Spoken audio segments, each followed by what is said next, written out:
Hello everyone, good to see everyone again. Today I am going to make bibingka. So yung bibingka na gagawin ko, I am just going to use everything what I have in my kitchen, like the muffin pan, the muffin tin pan, yun ang gagamitin ko. Tapos instead of banana leaf, ang gagamitin ko parchment paper. It will be a challenge, but hey, I just want to do excuse me, I just want to do the bibingka with the traditional bibingka with the non-traditional tools to make it. So kaya nga sabi ko non-traditional because yung bibingka growing up, yung bibingka na I like a lot ay para bang anong tawag yun, hinuhorno, but not the modern oven. Tapos I think before yung may tuba, I think tuba yung ginagamit, yung coconut wine, yun ang ginagamit na pang I know it's panglasa or pampatubo, I'm not sure. But wala ako niyan, so I'm just gonna try to do the bibingka, the traditional bibingka with non-traditional tools and non-traditional ingredients. But for sure, I'm gonna tell you that ang ginagamit ko real rice talaga. Tapos sinusok ko siya ng water overnight. And then so I'm just gonna drain it. Well, first of all, wash the rice. I'm gonna be using 2 cups ng rice. Tapos sinuhugasan ko siya ng maigi para wala yung milky na color ng tubig. Clear. I soak the rice, the 2 cups of rice with a clear water. And I was gonna show you that what it looks like, and then I use the blender. I use the blender to kind of grind it because I don't have a grinder. So I use the blender for that. I'm gonna take you to my kitchen. So ito yung rice ko na sinusok ko overnight. Tapos see how clear the water? Kasi hinugasan ko ito hanggang parang hindi na makita yung you don't have that milky water, so you have to wash it good before you soak them. Tapos ito yung mga ingredients ko. Tapos ito yung sugar. By the way, 2 cups ng rice ito. Tapos ito yung sugar, 3/4 of a cup ng sugar. Ito yung 1 cup na milk. Oops. So yung milk, instead of using sa can, may frozen kasi ako, mas tasty yung frozen milk. Kaya dinidefrost ko itong frozen milk. That's a cup. And then there's my yeast and there's my ito yung salt. So yan ang kinakailangang ingredients sa bibingka. Ngayon, ito naman i-drain ko ito bago I put it in the blender. So let me just drain it. So ito na guys, i-drop ko na tong rice sa blender ko. Oops.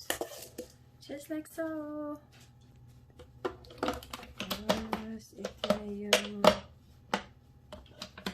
Okay. Start blending it. Use my blender. It's a multi blender here. So what I do, guys, I put everything in my blender. Oops. To kind of blend them all together. All my ingredients, I'll put it in the blender. That's my coconut. That's my half a cup. That's a cup of coconut. And then here's my 3/4 of sugar. And let me just blend it and then I'll do the rest of my ingredients.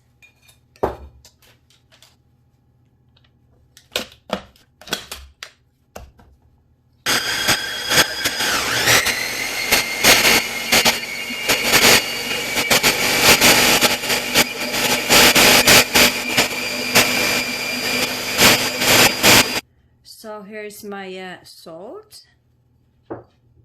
That's a teaspoon of salt, And this is for the yeast. It calls for 13 grams of yeast. So pretty much 13 grams of yeast is like 2 tablespoons.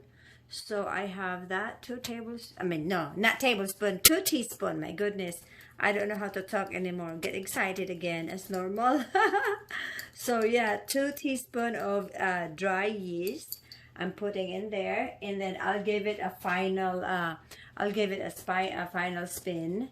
And then after this, I'm gonna cover it up and with plastic wrap for 2 hours before I can start cooking. But anyhow, pag ang blender ko, high speed yung blender ko, kibali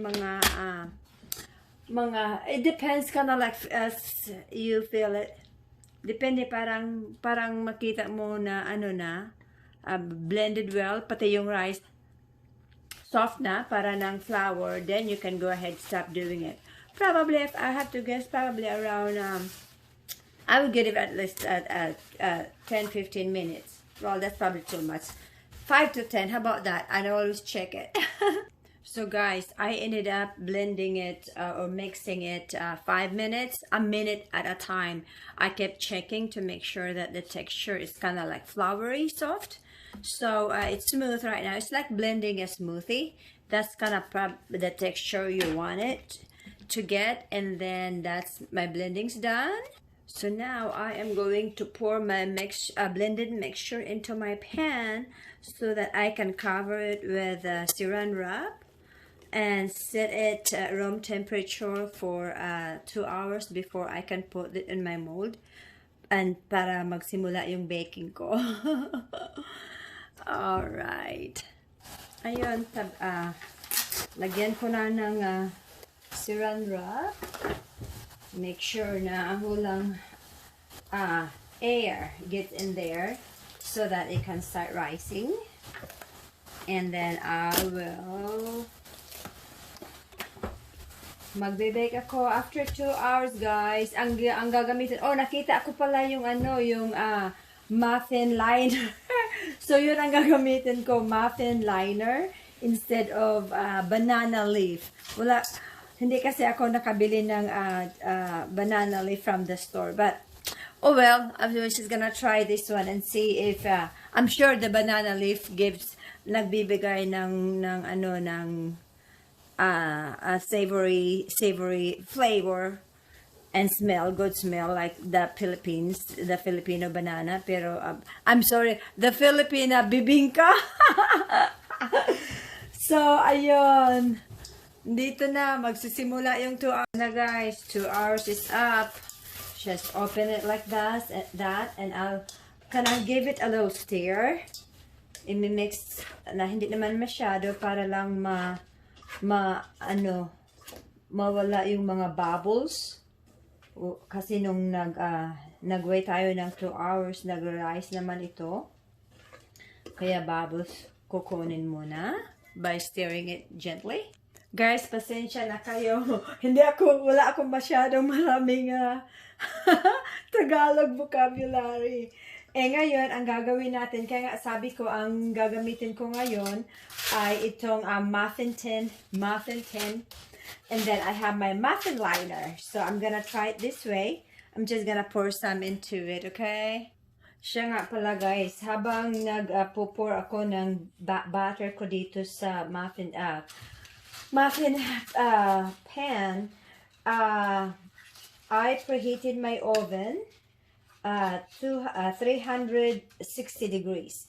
So, i-bake natin ito ng 360 degrees about 30 to 40 minutes.